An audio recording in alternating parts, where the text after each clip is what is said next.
생산과 소비 브로그를 시작하겠습니다.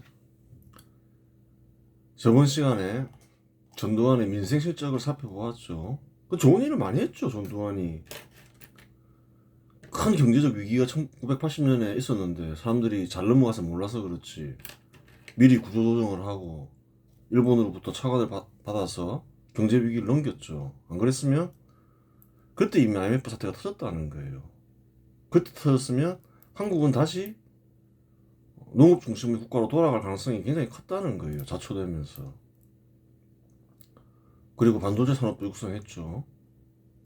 그래서 지금 현 시대에 굉장히 중요한 역할을 하죠. 반도체 산업이 한국에서. 역사적 사실이라는 거예요. 또 실적은 어떤가요? 위기를 잘 넘겼을 뿐만 아니라 고도로 국가의 번영을 이끌죠. 22%까지 나오죠. 그래요. 그 뒤에 실적을 보라는 거예요. 비난하거나 비판했던 정부들. 한 번이라도 뭐 20%는 고사하고 10%라도 넘긴 적이 있냐는 거예요. 인정할 건 인정해야 되는 거죠. 이건 뭐라는 거예요? 한 5년 지나면 더블 나왔다는 거예요. 돈을 풀어서 올라간 게 아니라는 거예요.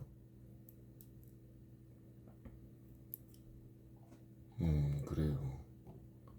평등 잘 실현됐다는 거예요. 부정부가 훨씬 평등이 잘 실현됐죠. 그러니까 알아야 되는 거예요. 산업화의 속도가 빨라지면 빨라질수록 평등해지고 늦어지면 늦어질수록 불평등해진다는 거예요. 그게 핵심이라는 거예요.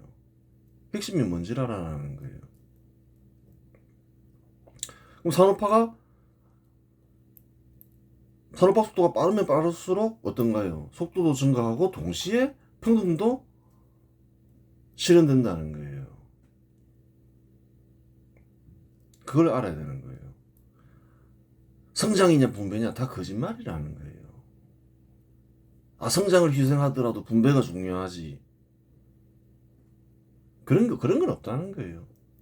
성장이 악화되니까 어떻게 되나요? 분배가 악화되잖아요. 아무리 뭐 법으로 포퓰리즘 정책으로 그렇게 주장하고 법을 만들더라도 더 악화된다는 거예요. 그때는 뭐 특별히 그런 게 없어도 경제적 평등이 실현됐다는 거예요. 성장이 빠르면 빠를수록 더욱더 평등해진다. 그걸 알아야 되는 거예요. 두 개가 대립되는 게 아니다. 분배를 달성하려는 순간 성장은 당연히 안 되는 거고 분배도 악화된다. 이게 통계 자료에 나와 있잖아요. 그게 핵심이라는 거예요. 사기극을 벌이지 말라는 거예요. 날조된 개똥 철학으로. 사실인데 이게.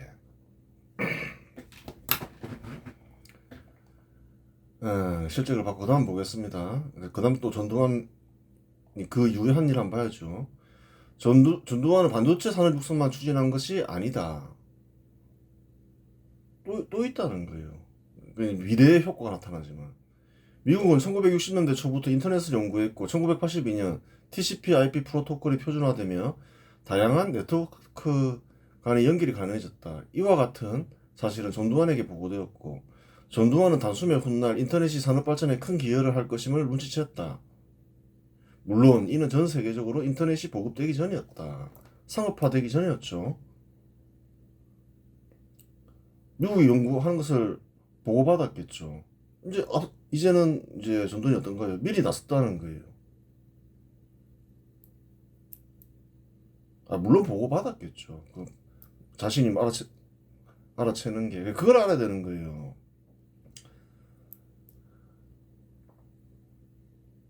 보고한 사람이 한 거냐는 거예요. 뭐 이게 경제적 이런 반도체 산업 육성 다 보고받았겠죠.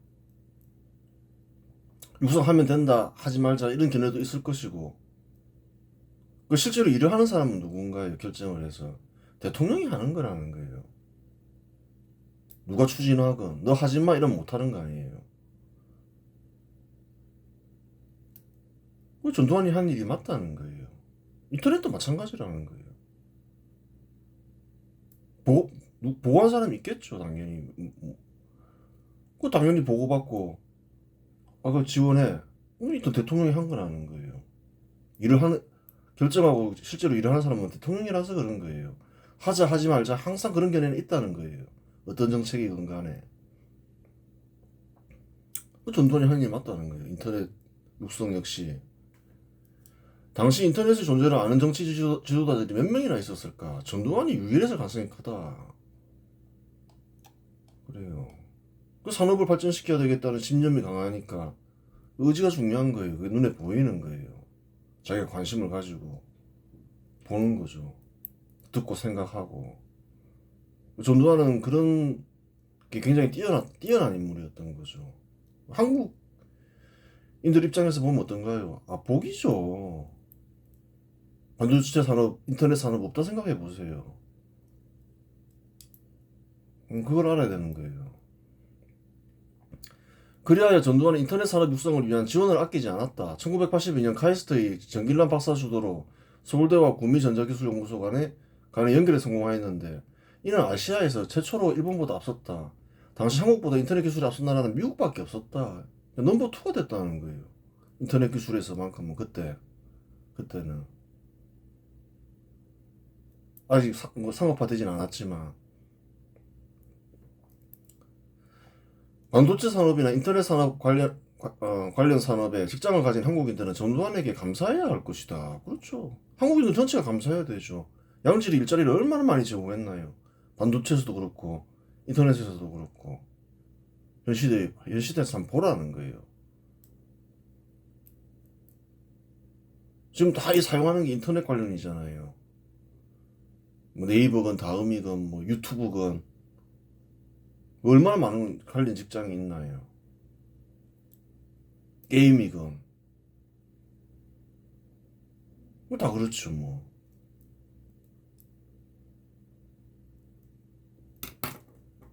인터넷 개발 안 한 유럽 이런 데는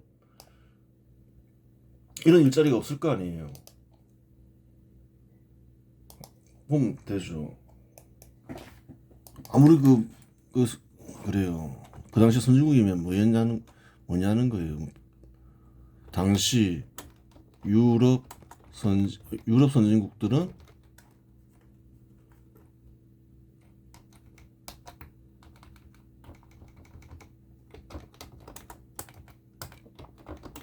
한국처럼 인터넷 관련 산업이 발전하지 않았나.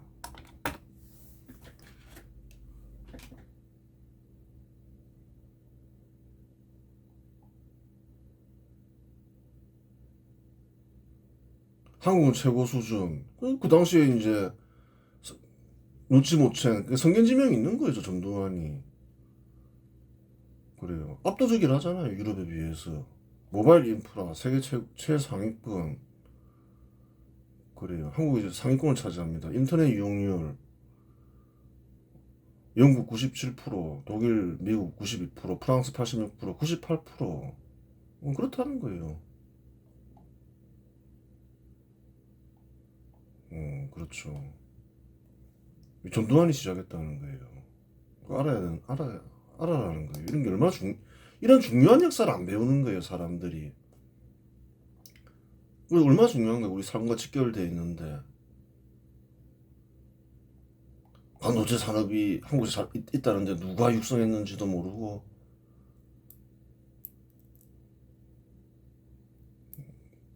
인터넷 쪽에 종사하는 사람이 얼마나 많나요?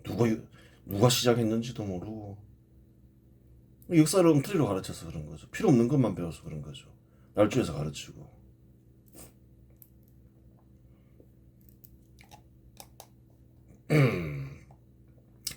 이 1985년 제12대 국회의원 선거가 있었다. 결과는 다음과 같다. 저번에서는 전 지역에서 다 이겼죠. 근데 이번에는 보니까 민주당계가 선전했죠. 아주 큰 차이로 이긴 건 아닌데 서울에서 민주당계가 이겼어요. 민주당계가 서울에서 이기는 경우가 많죠. 학생들이 몰리고 민주주의에 대한 열망이 강한 또 도시 빈민들이 대도시에 몰리기 때문에 그렇죠. 서울에서는 민주당계가 이겼어요. 서울과 비슷한 곳이 부산이에요. 부산도 서울하고 비슷했죠. 그 당시에는 민주당계가 압승을 했죠. 부산에서. 그래요. 저번에는 어땠나요? 부산에서 비슷했는데 그 민정당이 이겼죠. 서울에서도 비슷했는데 민정당이 이겼는데 이제 대도시에서는 뒤집힌 거예요. 사실은 대도시를 위해서 가장 열심히 일한 정부가 군사정부인데 좀 이런 현상이 일어났죠. 왜 일어나는지를 알아야 되는 거예요. 그 외엔 다 이겼다는 거예요. 좀 아직까지 농업 기반인 곳에서는 충북, 충남 뭐 다 이겼다는 거예요. 4석 합쳐봤자 3석이잖아요. 한국국민당은 민주공화당 계열이고 충남에서도 이겼죠. 충남에서는 그 동등했네요. 대부분 다 이겼죠. 뭐 전북에서도 어떤가요? 압승했다는 거예요. 민주당 계열 3석밖에 못 얻었다는 거예요. 민정당만 7석이잖아요. 한국국민당은 민주공화당 계열이고 10대 3이라는 거예요. 현시대하고 많이 다르죠. 전남은 또 어떤가요? 민정당만 11석이라는 거예요. 둘이 합쳐봤자 10석이라는 거예요. 이겼다는 거예요.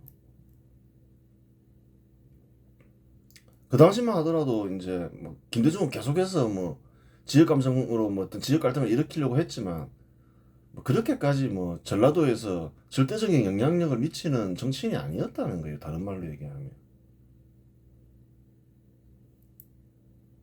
그래요. 전남 전북에서는 어땠나요, 저번에? 뭐 이겼죠, 뭐 민정당이 이겼고 전북에서도 이겼죠. 근데 전북에서는 이번에 압승을 했죠. 역사적 사실이라는 거예요. 그때 뭐 김명삼, 김대중이 없어서 그랬다. 다 거짓말이라는 거예요. 이때는 김명삼, 김대중 다 참여했다는 거예요. 김영삼은 직접 선거에 나가고 김대중은 좀 늦게 나왔지만 신한민주당에 참여했다는 거예요. 열심히 선거했는데 결과는 전북에서는 완전히 대패고 전남에서는 뭐 전남에서도 민주당이 이겼잖아요. 역사적 사실을 알고 보라는 거예요.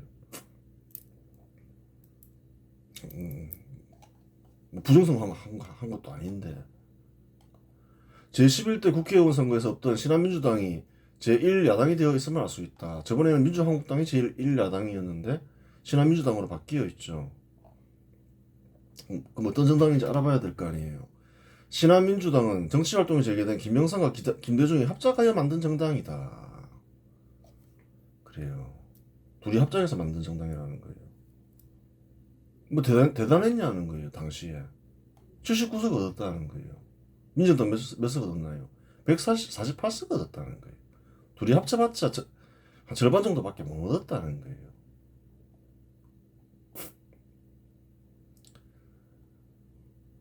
그만큼 근대국가 수립 세력이 강했던 거죠. 1985년 선거까지도.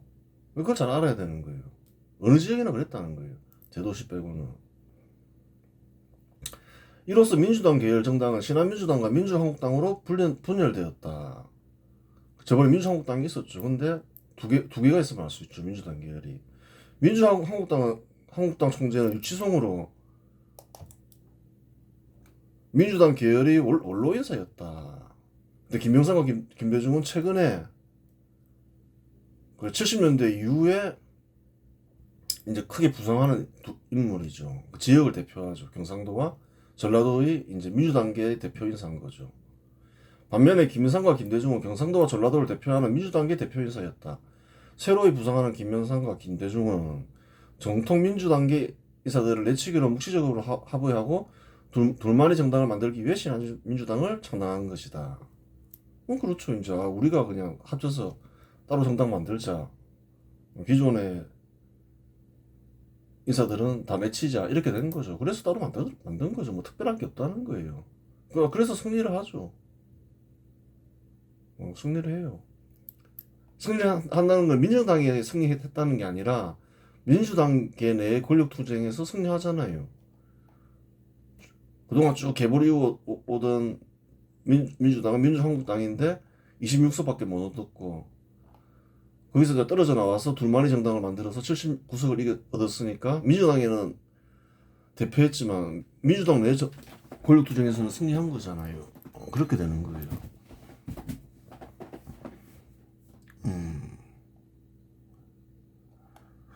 혹자는 제11대 국회의원 선거에서 민정당이 압승한 것은 당시 새로이 부상한 김영삼과 김대중이 선거에 참여하지 않은 결과로 생각이 쉽다. 하지만 둘 다 참여한 제12대 국회의원 선거에서도 민정당이 압승했다. 그래요. 뭐 마찬가지였다는 거예요. 뭐 참여하건 말건 뭐 둘이 참여했는데도 뭐 상대도 안 되잖아요. 결과가 그런데.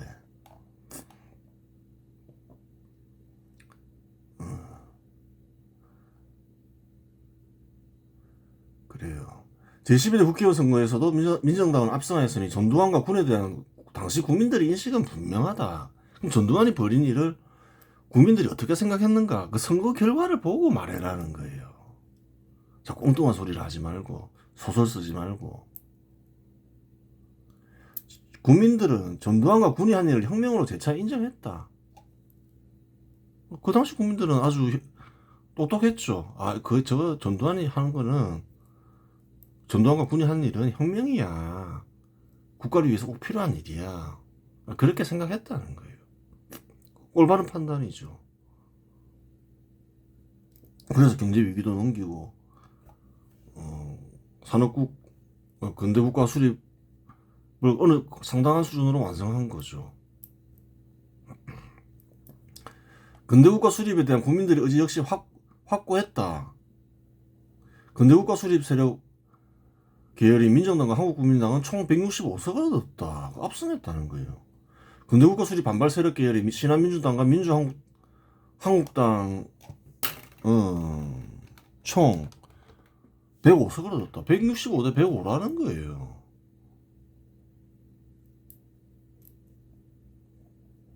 그래요.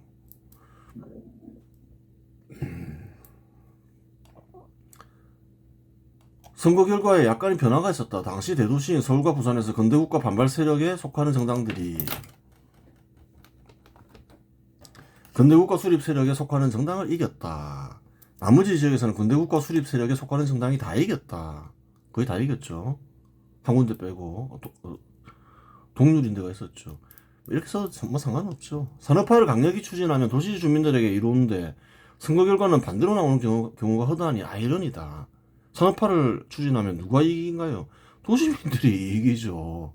강력히 추진하면 도시에 몰려든 빈민들이 일자리를 구하게 되고 도시 시민들은 또 좋은 일자리를 얻게 되고. 근데 오히려 산업화를 추진하면 어떤가요? 도시에서 지는 경우가 나오니 이게 참 아이러니인 거죠. 역사의 아이러니인 거죠. 물론 원인은 간단하다. 민주주의 열망이 강한 학생들이 도시에 몰려있고 농촌에서 유리된 농민들이 도시 빈민으로 끊임없이 몰려들기 때문에 이러한 현상이 발생했다. 아무리 일자리를 많이 공급해도 반발 세력들이 계속 양상되잖아요. 학생들은 그래요. 48년 이후 민주정치에 대해서 우파 인사들이 가르쳤죠. 계속 가르쳐 왔죠. 또 열망이 강해지고 그랬다는 거예요. 그래도 그 당시에는 막 20년에 1,000만 명 이상이 몰려들고 있었다 했죠. 농촌에서. 그 빈민들이 많고 이러니까 아무리 막 도시를 위해서 국가 전체를 위해서 일하는 것이긴 하지만 도시에 유리한 산업정책을 아무리 추진해도 쉽지가 않았다는 거예요. 그 좋은 정책을 쓴 거죠. 그래도 그 사람들이 설사 반정부 인사가 됐다 하더라도 국가를 위해서는 일을 한 거고 또 그 사람들이 위해서 일을 한 거죠. 사실 아무래도 도시에 형성된 빈민은 반정부 인사가 되기 쉽다. 전두환 역시 도시 문제를 정확히 인식하고 해결을 위해 최선을 다해 산업화에 몰두했지만 몰려드는 인구를 감당하기 어려웠던 것이다. 알고 있었다는 거예요. 박정희도 알고 있었고 전두환도 알고 있었고 도시 문제를 또 그것을 해결하기 위해서 무엇을 해야 되는지도 알고 있었고 그 산업화밖에 방법이 없잖아요. 대량으로 일자리 공급하는 것밖에 방법이 없잖아요. 정말 인식했느냐? 인식했다는 거예요. 저번에 박정희도 살펴봤지만 전두환은 아들, 딸 구별 말고 하나하나 잘 기르자라는 캠페인을 강력히 벌였다. 이게 알고 있었다는 증거라는 거예요. 이 산업화에 몰두하며 대량으로 일자리를 제공해도 도시 문제가 해결되지 않아 나온 구호이다. 이 구호는 박정희 시절 딸아들 구별 말고 둘만 낳아 잘 기르자 구호의 진화된 형태의 구호이다. 아무리 산업화를 강력하게 추진하고 일자리를 대량으로 공급해도 일이 해결이 안 되잖아요. 1,000만 명 이상이 도시로 몰려들으니까 그런 거죠. 잘 생각해 보라는 거예요. 이런 문제가 전두환이 물러났다 해서 해결된 게 아니라는 거예요. 군사정부가 물러났다고 해서 해결된 게 아니라는 거예요. 근데 이런 문제를 인식하고 어떻게 해결해야 되는지 알고 그것을 위해 몰두한 정부가 좋은 정부인가요? 안 그런 정부가 좋은 정부냐는 거예요. 이 국민들의 삶을 이렇게 신경 쓰는 정부가 사실은 국민들 입장에서는 굉장히 좋은 정부라는 거예요. 당연하죠. 그리고 실적도 봤죠. 엄청나고. 근데 실적을 그렇게 내고도 힘든 거예요. 막 너무 도시로 몰려드니까. 그러니까 이런 구호를 내걸면서 어떻게든 해결하려 하는 거죠. 사실이라는 거예요. 다 인식하고 문제를 해결하기 위해서 열심히 했다는 거예요.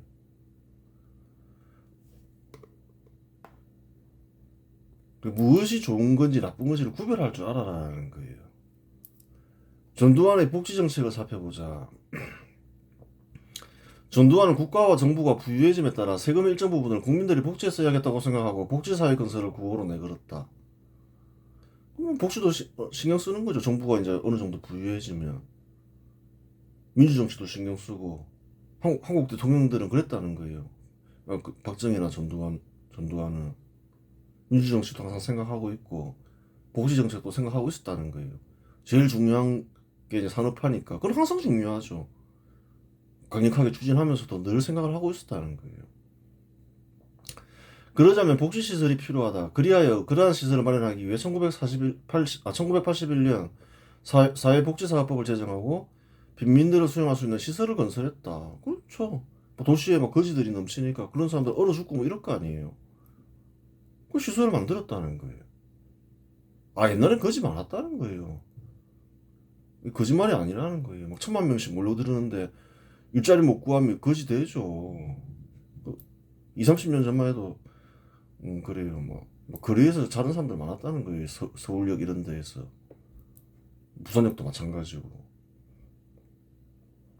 그러한 시설에는 영등포, 갱생원, 불황인 보호소들이 있다. 그런 사람들을 위해서 시설들도 만들었다는 거예요. 주로 도시 빈민들에게 숙식을 제공하고 교화시키는 일에 힘썼다. 목적은 바른 것이었지만 2000년 이후 폐쇄되는 경우가 많았다. 1990년대에 이르러 사실인지 모르겠으나 강제로 일시키고 교화 과정에서 말을 안 듣는 이들은 맞았다는 증언이 있었기 때문이다. 거기서 인권 침해가 일어나고 있는 게 아니냐 이러면서 2000년 이후에는 폐쇄되기 시작했다는 거예요. 정확히 알 수는 없죠. 봤냐는 거예요. 증거가 있냐는 거예요.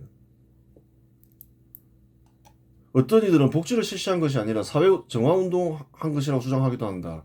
빈민들에게 무한적 숙식을 제공할 수 없으니 일거리가 있으면 투입하여 얻은 소득으로 시설 운영비를 충당한 것으로 보인다. 인권 유린 이런 것보다도 이제 빈민들이 많고 운영이 안 되잖아요. 세금만으로. 그럼 어떤 일 어떻게 하겠어요? 일거리가 있다. 기업에서 하건 정부에서 하건 그럼 사람을 투입하겠죠. 그래서 얻는 소득으로 이제 시설을 운영하겠죠. 그런 일은 있었을 것이다. 다시 빈민들도 넘치고 숙식을 끊임없이 제공할 수가 있냐 무료로. 그게 안 되기 때문에 아마 투입했을 거다. 그래요. 그런 일이 있었을 거라는 거예요.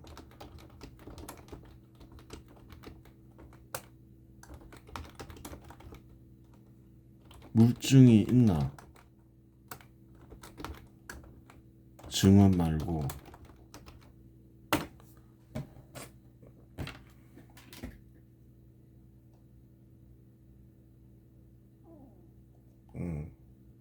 경제복지원 사건. 사망자는 발생할 수 있죠. 뭐 그 빈민들이 그러니까 몸이 아파서 죽을 수 있는 거죠.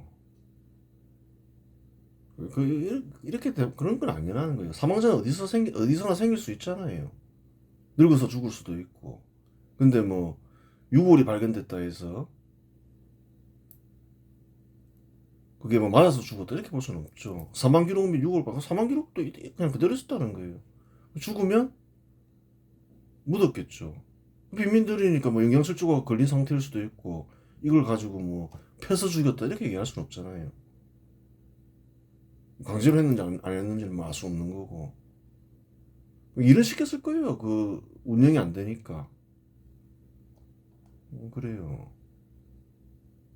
함부로 역사적인 사실을 재판을 해서는 안 된다는 거예요. 어디서나 사람이 죽죠. 또 빈민이니까 얼마나 상태가 부실하겠어요. 사망 기록이 있다 해서 패서 죽였다 이런 식으로 해가지고 막 국가 배상 판결 내고 이랬다는 거예요. 이거 잘못된 거예요.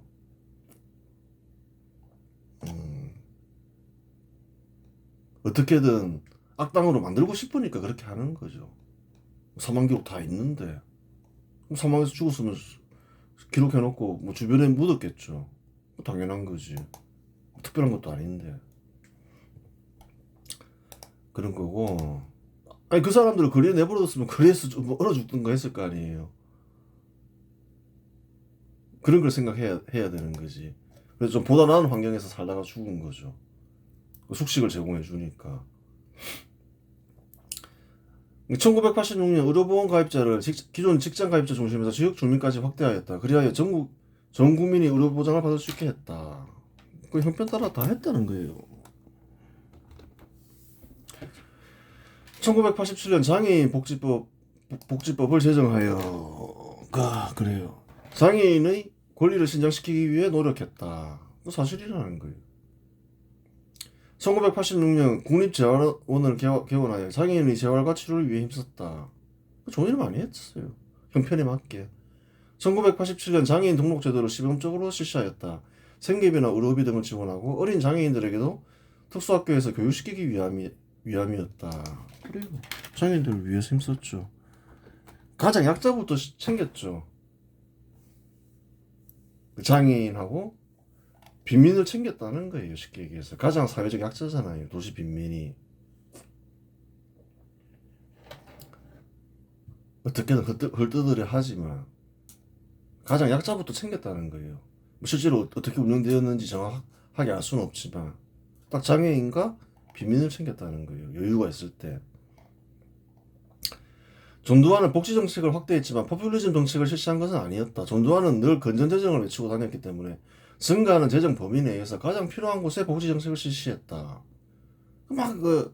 빚내서라도 돈 뿌려야죠 하고 뭐 그런 사람 아니었다는 거예요. 딱 이제 예전에 얘기했죠. 국가가 부여해주면 세금도 증가하죠. 딱 그 범위 내에서 전두환은 항상 원칙을 정하고 복지정책을 실시했다는 거예요. 가장 그래요. 가장 사회적 약자가 빈민과 장애인이잖아요. 딱 실시했다는 거예요. 일단 그 스스로 살아갈 수 있는 사람들에게 스스로 살아가 그렇게 하고 여유가 생겼을 때 사회적 약자가 누구인지 딱 조사해 보니까 도시 빈민과 장애인이더라. 그 사람들부터 챙겨. 그래서 시설 만들고 그랬다는 거예요.